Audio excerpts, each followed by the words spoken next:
बाबा जी ने जो ना मुझे कुछ पैसे भी दिए माशाल्लाह। कितने पैसे दिए नहीं बोलूँगा। जैसे कि मेरी यूएई कंट्री है, हमारी सऊदी अरब कंट्री है, मैं खास चाहूँगा कि खास तौर से बाबा जी को जो है ना यूएई के लिए निमंत्रित हूँ, और मैं बाबा जी मेरे खून का खतरा भी आपको दूंगा और मैं लड़ूंगा आपके लिए। तो बाबा जी ने बोला, मानवी तवेजा जी, अगर आपके माता पिता भी आपको पैदा करने से पहले इसी तरह के टेस्ट ड्राइव करते रहते, वो ये हुआ कि 5:04 हो गए थे। तो मैंने जो इधर उधर देख रहा था, तो एक बाबा जी के पास के जो काम वो खिदमत करने वाले वो आए, आके बोले आपको कुछ चाहिएगा। तो मतलब मैंने बोला कि जी हाँ, मुझे नमाज़ पढ़नी है, 5:04 हो गए, ऑलरेडी टाइम हो गया। तो फिर वो उठे। पेशे से एक एडवोकेट हूँ, एक लेक्चरर हूँ, और मैं सोशल एक्टिविस्ट हूँ, और उसके अलावा और भी दूसरी चीज़ें हैं। यहाँ पर वो बोलना उतना ज़रूरी नहीं है, लेकिन ये बोलना ज़रूरी है कि बाबा प्रेमानंद जी जब बात करते हैं तो लाखों नहीं करोड़ों लोग और करोड़ों लोगों के दिल और दिमाग पर उनकी बातें असर करती हैं।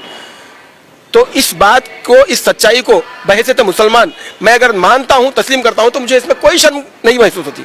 इसलिए क्योंकि कुरान में भी अल्लाह रब्बुल इज़्ज़त ने यह बताया है कि तुम अच्छाई और सच्चाई की बात करने वालों के साथ हो जाओ। इसका मैं चैलेंज करके हिंदुस्तान के सारे उलमा इकराम, न सिर्फ सारे हिंदुस्तान के बल्कि दुनिया भर के सारे उलमा इकराम को मैं चैलेंज करके बोलता हूँ, अगर मैं ये कुरान की आयत बोल रहा हूँ और अगर ये गलत है तो आप मेरी इस्लाह करना, आपकी जूतियां सिर पर उठा के मैं। प्रेमानंद जी से मुलाकात हुई आपकी? बिल्कुल। तो प्रेमानंद जी के बारे में जो कुरान में बोला गया है कि अल्लाह रब्बुल इज़्ज़त ने फरमाया कि कुनु माअ सादिकीन, तुम सच्चों के साथ हो जाओ।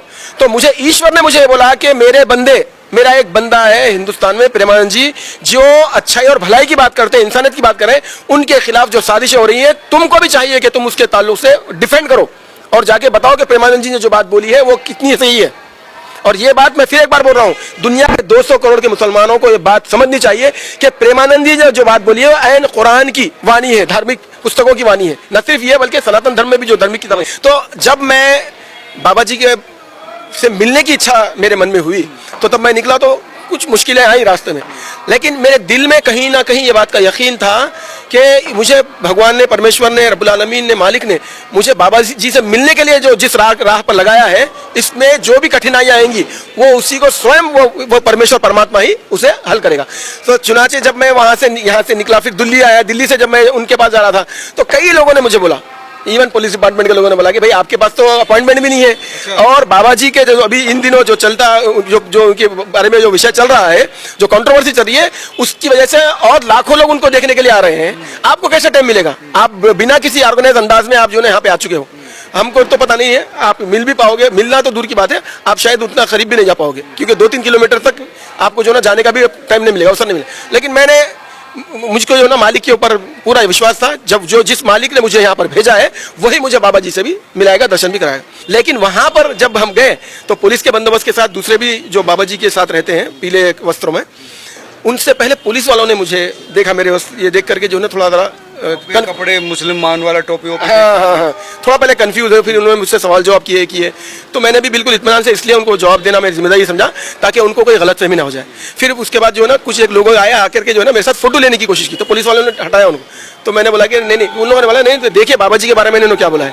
फिर जब वो लोग देखे तो मुझे बोला कि थोड़ी देर बैठ जाइए आप। फिर बैठने के बाद कुछ 10-15 मिनट क्या डिस्कस किया पता नहीं, लेकिन तुरंत ही उसके बाद आप ताजुब करेंगे, बाबा जी के पास से 4-5 जो है ना, जो बाबा जी के साथ होते हैं, वो लोग आए और इतने रेस्पेक्टफुल्ली, इतनी इज्जत और इतने प्यार से उन्होंने आकर के मुझे कान में बोला, फिर ऐसा हाथ जोड़ के बोला आप चलिए हमारे साथ। फिर वो रात का सिलसिला शुरू हुआ। देखिए कि बाबा जी ने मुझे देखा, उनके साथ के लोगों को फिर उन्होंने मुझे एक शॉल दी, वो शॉल उन्होंने आके वो लोगों ने पिनाई, और लोगों की जो चीखें पुकारें थी, मैं बस ये बोल सकता हूँ कि वो एक ख्वाब वाला मंजर था माशाल्लाह।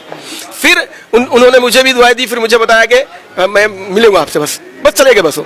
अब उसके बाद जैसे बाबा जी गए, कई लोग आए, मुझे वो जो फूल वगैरह थे उन्होंने बोला कि वो दीजिए, ये हाथ से मिल रहे हैं, ये लोग फोटो ले रहे हैं। वो दो माताएं मेरे साथ बैठी थी, बहुत बड़ी उम्र की थी। मैंने बाबा जी को बोला कि ये भी बहुत इच्छुक है आपसे मिलने, तो उन्होंने बोला कि उनसे भी मिलेंगे।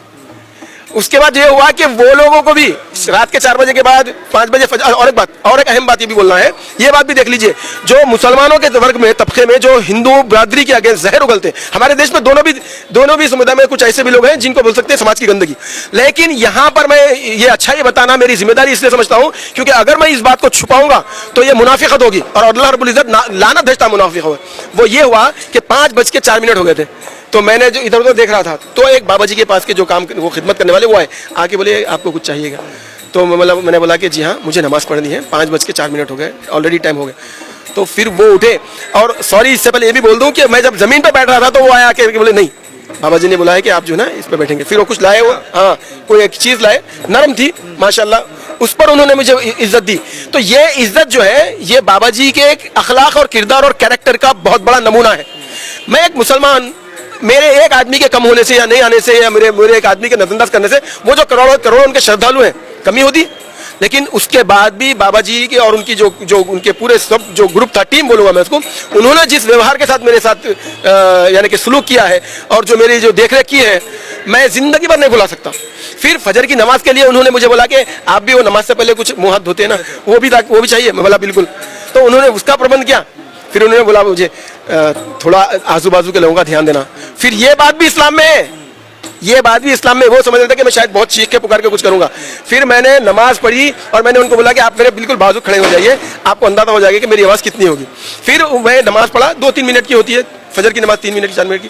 फिर मैं अल्लाह का शुक्र अदा करा कि ये रब्बे कायनात तो यहाँ तक ला लिया, मेरी ख्वाहिश है कि बाबा जी से सामने आमने सामने बैठ के बात कर सकूं। अब उसको भी लोग बोले नहीं ये बहुत मुश्किल है, नहीं हो सकता ऐसा ऐसा। लेकिन फिर क्या हुआ, फिर सवेरे 8 बजे के लगभग फिर वो लोग आए, फिर मुझे एक प्रवचन में बिठाया उन्होंने। अब यहाँ पर मैं एक और बात बोलना चाहूँगा। बाबा जी ने जब मुझे वहाँ पर बैठे मुलाकात किए तो मैं बाबा जी को सबसे पहले बोला कि मैं को रब्बुल आलमीन ने मुझे ये बात का मेरे ख्वाब दिमाग में डाला था कि मुझे जो ना मेरा एक बंदा है वहाँ फला जगह पर, वहाँ पर जाना है। और वो सिर्फ एक ही नाम याद था मुझे ये भी पता नहीं था कि वो वृंदावन जो है ना वो यूपी में है या कहाँ पे है, वक्तिया। तो मैं रब्बुल आलमीन ने बोला कि मेरा बंदा जो है हक के लिए और दुनिया की अच्छाई और भलाई के लिए लड़ रहा है, तुम जा करके जो है ना तुम उनके लिए भी बात करना, लड़ना है तुमको। और मैं बाबा जी जब तक आप हक पे रहेंगे, मेरी सारी जिंदगी में जो है ना आपके लिए, आपके हक पे खड़े पर मेरे खून का खतरा भी आपको दूंगा और मैं लड़ूंगा आपके लिए। तो बाबा जी ने बोला नहीं भाई, लड़ने की कोई जरूरत नहीं है, हमको अपनी सिर्फ प्रेम की बात करनी है, अच्छाई और भलाई की बात दूसरों तक पहुंचानी है। और आप यहाँ तक आए, हमको भी बहुत अच्छा लगा। और ईश्वर आपके ऊपर जो ना और राधे जो वो बोल रहे थे उनकी कृपा हो। और उन्होंने क्या किया, फिर एक और शाल मुझे उड़ाई। तो लोगों ने बोला कि यहाँ पर 70-80 हज़ार लोग हैं, किसी को भी 2 शाल बाबा ने नहीं उड़ाई अभी तक उस दिन की भी बात है। तो मेरे ये सौभाग्य थे। उसके बाद फिर बाबा जी ने जो ना मुझे कुछ पैसे भी दिए, माशाल्लाह। कितने पैसे दिए नहीं बोलूँगा, अच्छे खासे पैसे दिए। और बोला कि ये बस ये जो ना आप रखिए, सफ़र है, बहुत सारी चीज़ें होती हैं और मालिक आपकी कृपा करे। और एक बात, जब बाबा जी की हमारी जो कन्वर्सेशन हो रही थी वो बादबता वहाँ पर रिकॉर्ड है। हाँ रिकॉर्ड है और वो लोग भी बता रहे थे। तो मैं भी इच्छुक हूँ कि वो रिकॉर्डेड कन्वर्सेशन को लूँ। अच्छा, बाबा जी से मुलाकात के बाद क्या आपका क्या मतलब, मैं बाबा जी के साथ जुड़ा इसलिए मैं जो चीज़ मैं महसूस कर रहा था मैंने वो बाबा जी को बोली है और भी मज़ीद बात आगे बोलूँगा। लेकिन मैंने ये बात ठान ली है कि मैं बाबा जी के किसी भी ऐसे काम को जो बाबा जी जो ना इंसानियत और भलाई के लिए कर रहे हैं, मैं डेफिनेटली मैं उनका साथ दूंगा। मैं नहीं बल्कि हमारी अरब कम्युनिटी भी साथ देगी। अब्दुल्ला बिन बहामिद साहब का कहना था कि इस ख्वाब जो देखा था, खुदा ने कहा था कि जाकर आप मिलो बाबा जी से, प्रेमानंद जी से, तो वो ख्वाब मेरा पूरा हुआ। प्रेमानंद जी से मिलकर जो आध्यात्मिक अनुभूति उनको हुई वो वर्णन योग नहीं है। कहते कि ज़िंदगी सफल हो गई। अगर आपको भी वीडियो अच्छी लगी हो तो शेयर कीजिए ताकि अरब अमेरिका तक भी पहुँचे कि किस तरह से एक संत सनातन की सेवा कर रहे हैं। और उनके चाहने वाले सिर्फ हिंदू सनातनी नहीं है बल्कि मुस्लिम भी है पूरे देश में।